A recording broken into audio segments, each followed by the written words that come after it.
And now I'd like to ask Jim and Ed to join me, and we'll take your questions here on stage. Okay, Jim, Ed, thanks.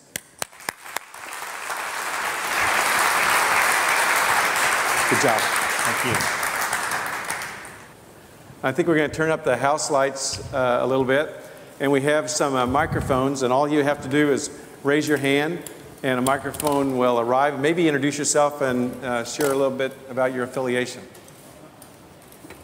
Yes? Hi, my name is Don. You're on now. Okay. My name is Christian Grant from Executive Talks, and we already saw that you've implemented some more or less robotic or self-driving features such as parking, and there were a few others as well. Sure. And then on one hand, there have also been examples of not concept cars, but maybe university-type cars that are completely self-driving. And I know it's a little bit into the future, but can you talk about self-driving cars and Ford? And you are moving in that direction, so that's obvious. You bet. I'd be glad to give my perspective. I think that one of the neat things about thinking about autonomous cars or self-driving cars is the integration of all the enabling technology. And it's very hard to predict when we'll get to the place where the technology is, all the pieces are there, and it's also affordable, and the infrastructure is in place to enable that to happen. But clearly, having a vision of the enabling technology that makes that happen is allowing us to incorporate that today. And the things that Jim just described, all of those pieces are part of getting to that vision of the future. So what we want to do at Ford, and what we've been doing, is not wait, but introduce those as quickly as we can in every new vehicle. But over time, I think you're going to see more and more collaboration, public-private partnership, plus collaboration across consumer electronics, also the aerospace, and all of the areas to bring this technology. But we got to get the technology pieces, and we got to get the volume up and get the cost down, so we also have an affordable system solution also. But I think definitely it's driving a lot of the innovation that we can appreciate in quality and fuel efficiency and safety today. Yes? My name's Santiago Campillo from Horizont magazine in Germany. You have described how you are dedicated to a connected future for Ford cars. Is it just to enhance your product, or do you also foresee a possibility for your company to gain revenue from the connectivity of the cars? Really, it's a really good question, and everybody in this room in the consumer electronics is going to be really following this closely about what the different business model is going to be. From our point of view, from a technology development and an automobile point of view, our major focus is on making safe and efficient vehicles. And everything we see about connectivity is really desired and valued by the consumers, along with the big ones that drive all purchases are quality, fuel efficiency, and low CO2, safety, and smart design like Sync and AppLink. And those are reasons to buy. The neatest thing that Ford is focusing on is how do we enable people to have one life, so they don't have a separate life outside the car, a different life that's inside the car.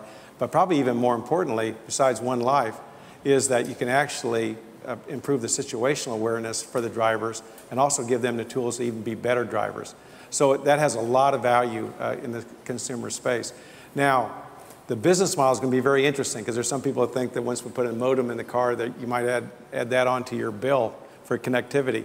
I'm not so sure how that would work, since you're already paying for that with your smartphone that you bring it in, which is why we have chosen to bring the smartphone in, bring the technology in, not build it into the car, so that we can move with the speed of consumer electronics. Now, how that works out as a business model later on, it'll be interesting to see, but our focus is on improving the driving experience and the car experience, and also making drivers better drivers. That's why, just add one more thing on that, that's why the voice is so important, because all of our data says if you keep your eyes on the road and your hands on the wheel, you're a better driver. That's a news flash. That's a news. Are you guys there? You're all there? Okay, so the most important thing we do is enhance the driver's effectiveness. So that's where we are today. Do you want to add anything else about the business model? No, I think that's great. I think that people are enjoying the IFA as an example. I think we're seeing so many different experiences people are having outside of the vehicle, and they want to bring those vehicles, the appropriate ones, into the vehicle. And our job is to try to embrace that and find a better way to do it in a driving condition. And so the HMI human-machine interface is really important, in voice recognition, as Alan mentioned. Anything else? Well, and I think it's such an exciting platform with developers, and gives them an opportunity to have the experience that customers want to have, but have that opportunity and that experience in the vehicle in a safe way, like Alan said, using your voice. So it's really an exciting time. Yes. Aber ich stelle meine Frage auf Deutsch leider. Okay, we're ready. Sehr schön. Mein Name ist Emilia Malea, ich vertrete hier chilenische Medien. Und meine Frage ist im Allgemeinen, nach dem all das, was Sie hier vorgestellt haben, wollte ich gerne wissen, wie weit gehen Sie mit dieser Entwicklung der Technologie zusammen auch? Ist es so, weil bei den Handys und bei der Telefonie sehen wir mal eine gewaltige Entwicklung eigentlich und das geht unglaublich sehr schnell eigentlich. Von Jahr zu Jahr ist es unglaublich alles, was sich verändert hat und ich weiß es nicht, inwieweit gehen Sie auch damit irgendwo zusammen, weil so wie Sie das hier jetzt dargestellt haben, merkt man, dass es tatsächlich bei der Automobilindustrie vieles auch einbauen kann und auch vieles entwickeln kann. Und noch dazu, sehen Sie irgendwo bestimmte Visionen auch für die Zukunft, wie wird das eigentlich aussehen? Weil anscheinend kann man sehr viel anwenden in der Automobilindustrie. Alles hängt nur von den Kosten ab, wie Sie das erklärt haben. Und vielleicht kann es sein, dass wir mal irgendwann mal in der Zukunft irgendwie eine ganz neue Art von der Automobilindustrie aussehen werden. Irgendwie auch dieses Zusammenwirken von Autos, nicht nur in den Autos selbst drinnen, in der Motor und alles, was das Auto selbst bedeutet, sondern auch mal mit anderen Autos auf der Autobahn, auf der Straße. Ich weiß nicht, ob Sie verstehen, was ich meine. I think I do. Do I need to interpret for you, or does everybody understands? Very well said. Well, you raised some really important issues. And it's interesting, it's the first thought about technology as an enabler that really creates value. And it's very interesting in the automobile industry that the four purchase decisions I mentioned, quality and fuel efficiency and low CO2, and of course safety, and then really smart design so you have one life and one interconnected life. Those are the enduring characteristics that people really do want and they actually will pay for. And so everything about our technology development has been to enhance those over the years. And it's just quite remarkable, the improvement we've made in each of those areas. The vehicles are the highest quality they've ever been. They're the most fuel efficient, lowest CO2. Of course, the safety is incredible. And of course, this next frontier of connectivity so that you're even more efficient in your life is a great opportunity. I think that the cost side is going to be very, very important, as you pointed out, because the most important thing that we do, in addition to the value that we create, is keep producing these cars with ever-increasing productivity. Because the most important thing is that we serve all the market segments so that everybody, it's back to Henry's original vision, that nobody is left behind, that everybody gets a chance to appreciate. To that end, a couple things that Ford is doing is that we committed to a complete family of vehicles. So from small vehicles all the way up to large, we serve all the markets around the world. We'll have probably, by the end of this year, 85% of our total volume will be off of 9 basic platforms. So for each of these platforms, there'll be 10, 11, 12, 13 different top hats to satisfy the customers. We'll also produce them on the same production line. So kind of the foundation of the Ford plan is back to Henry's original vision, and that is not only make great cars and trucks, but also produce them with less time and less resources and make them most affordably. Now, another part of your question I think is really interesting is I think that, especially as the larger cities get larger, Ford is working with all of the cities around the world at how do we actually enable and support personal mobility. But you're not going to solve that by just adding more cars into the big cities. So I think we're going to see a lot more system solutions where you tie together all the transportation media, because we've really got to be really focused on providing personal mobility and not have the whole place be a gridlock. So that's Ford's approach. Thanks for asking. I think we have, right? Yes, sir. Okay. I live in Brazil and I use ethanol in the last 20 years. And how your vision about these new fuels, renewable fuels, and electric cars, the combination hybrid? How is your personal vision? I think it's in the same context of your No, very much so. Yeah. Yep. Okay? We love Brazil. And as you know, we're one of the leaders in Brazil, and we've been there for many, many, many years.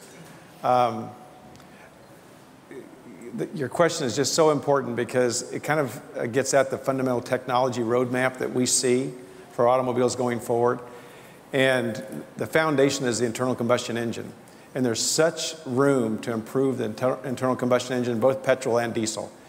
Also, there's a lot of improvement opportunity for lightweight materials and integrated electronics, aerodynamic improvements, and especially with the miniaturization of the technology, being able to provide even more capability and more space and more lightweight so we can actually downsize the powertrain.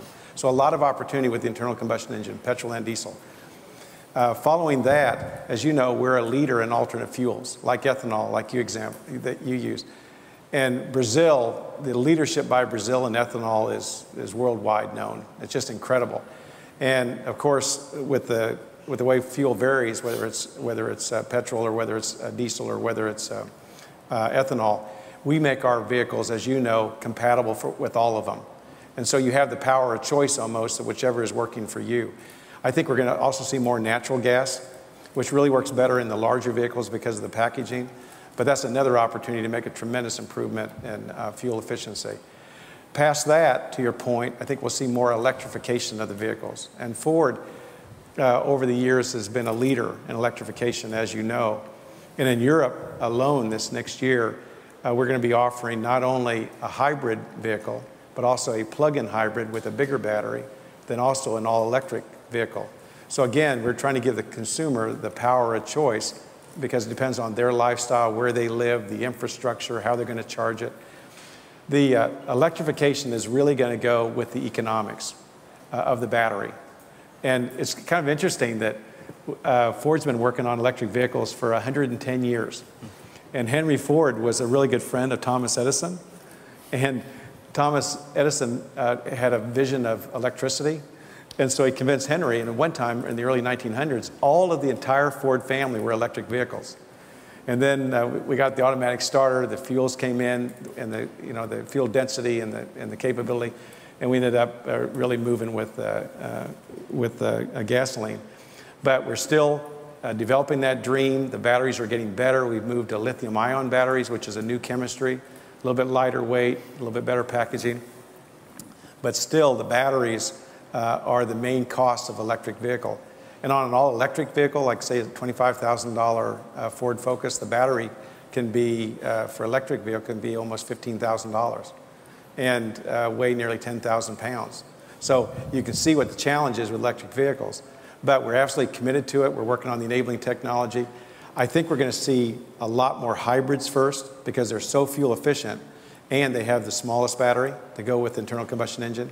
Then over time, as the batteries become more effective, and part of it is charging, at hot and cold temperatures, as well as the residual values of the battery, that as the batteries improve, we'll see more plug-in hybrids, then we'll see more electric vehicles. But I think we see that progression. One more piece of technology, since you asked, is hydrogen. And remember, it wasn't very many years ago where hydrogen, many people thought would be the fuel of choice.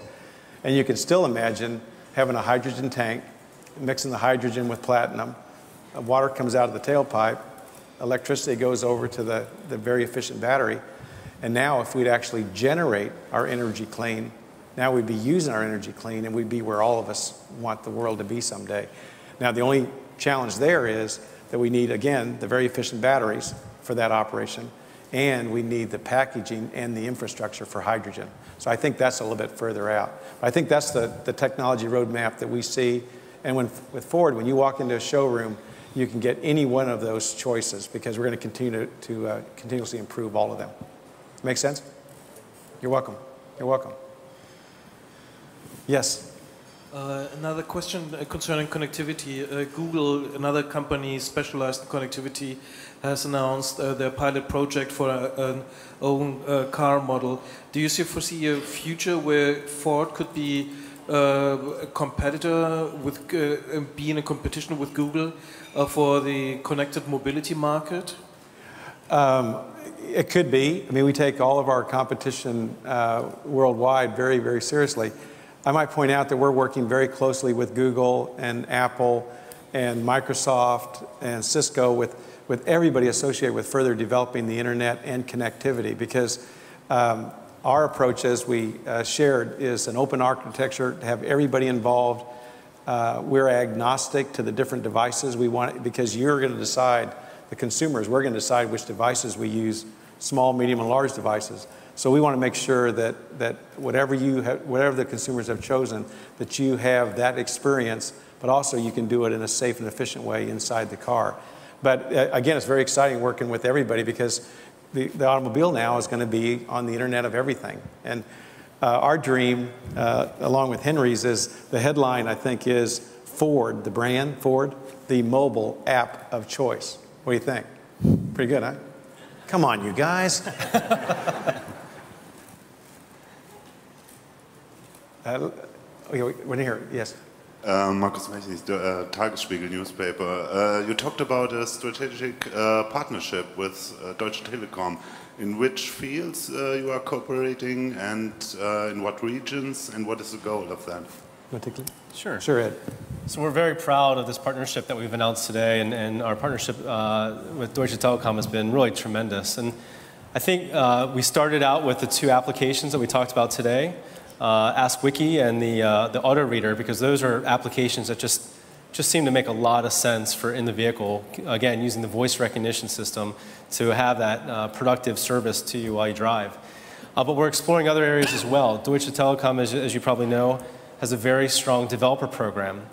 And it's exciting to think about what could happen when a developer is developing an app for Deutsche Telekom, and now their mind is open to develop for a fourth screen. So not the phone, not the TV, not the computer, but now the screen in the vehicle. So we're really excited to work together and explore what kind of opportunities that exist. And they've been really a tremendous partner thus far. Very good. We have one in the back. Yes, sir. Burkhard Fraune, German press agency. I'm interested in your opinion on the European car market. When is it going to recover, and when will Ford be able to earn money again? And last, are there any plans to shut down more production capacity in Europe? Understand. Very good. This is of interest, of course, to all of us, not just in Europe, but also the United States and Asia Pacific. In Europe, as you know, a pretty severe economic situation, and it looks to us in the automobile industry that we might be near the bottom. And of course, we have chosen to accelerate the development of all of our new vehicles, so we're introducing a lot of new vehicles for the European customers over the next couple of years. I think also another nice thing or neat thing about the European market is the age of the older vehicles is really moving up close to 8 to 10 years. And with the new vehicles, with the fuel efficiency, with the maintainability, with the reliability, in the fuel efficiency, you can economically obsolete your older vehicles by buying a new vehicle now. So that's another good thing for the car market. With respect to the capacity throughout Europe, Europe still has overcapacity in the automobile industry. As you know, in Ford's case, we've taken pretty decisive action to restructure our business to match our production to the lower demand, which is so important in every industry, because then you're respecting the customers, you're respecting the residual values, and you're not overproducing and discounting the vehicles. So we're pretty much on track for that. We think we're about right for where we are now. But to your point, in Europe and also around the world, we'll continue to look at the economy, look at the industry, look at the demand, look at the increasing demand for the Ford vehicles in Europe and around the world, and then match our production accordingly. You're welcome. Yes, in the back. Erkan Duysal from Koç Holding Turkey. Alan, from your presentation, it's obvious that you are planning to collect huge amounts of data from millions of cars. How do you plan to store all the data? And I'm sure you heard so much about data security, because in your presentation, cars were communicating with each other like peer-to-peer network. How about some data security concerns, since now you know where we are going, how fast we are going, how our health is doing, and all kinds of information? Well, I think the most important thing is we are absolutely committed to your integrity, the customer's integrity, and we're not using the data to do anything with it for you. This is all for you. And your question about the health monitoring has been very interesting, because as we move to a world, and we all know this, where information is ubiquitous, it's very interesting how people really want to know not only about everything else, but about themselves. And you can see it on the devices that people are wearing, how far they're walking, you know, what they're... Are you okay, Jim? Yep. Okay. And so we are absolutely committed to the consumer's privacy and enhancing your life with the information that you want. On the security, very important issue for all of us. And we isolate the critical systems on the car, and so it's not like available everywhere. I think the issue that you're really getting at that's going to be important is the entire safety and security of the internet, which everybody is working on. It has to continue to be a very, very high priority. And it's not like that's a new issue. It's just going to be that the car is now another device on the internet. So we continue to work with all of the system and the internet providers to continue to work on increasing the security. Do you want anything else about security? You know, I think it's what Alan talked about is the data that we would collect initially. We're actually using applications that Ed talked about. They're collecting the data. And all we're doing is enabling it with a different interface. So we're actually, in those applications, not even collecting any information. But if you looked at our advanced concept, it's exactly as Alan mentioned. It's really focused on you as the driver, creating a better experience. And opt-in, you have the option of not participating if you like. But we know that creating a more personalized, better experience is going to require a little bit more information. And so that's why we've talked about it. That's why we're researching it, and we think there's a lot of opportunity. And again, working closely with partners, you know, we're working on all the technologies required to secure that information. But we are really focusing on the driver, the occupants, and a safe and efficient occupation of the vehicle. That's the #1 value that we add to the consumer. So we're not looking for different business models to make use of you know, personal data. I lost our. Oh, let's see. I can't see. Who's up? Do you have someone there? There you go. She's coming. She's right behind you. Very good. Yeah. Hi, Alan. Larry Magid with CBS News and CNET. Very good.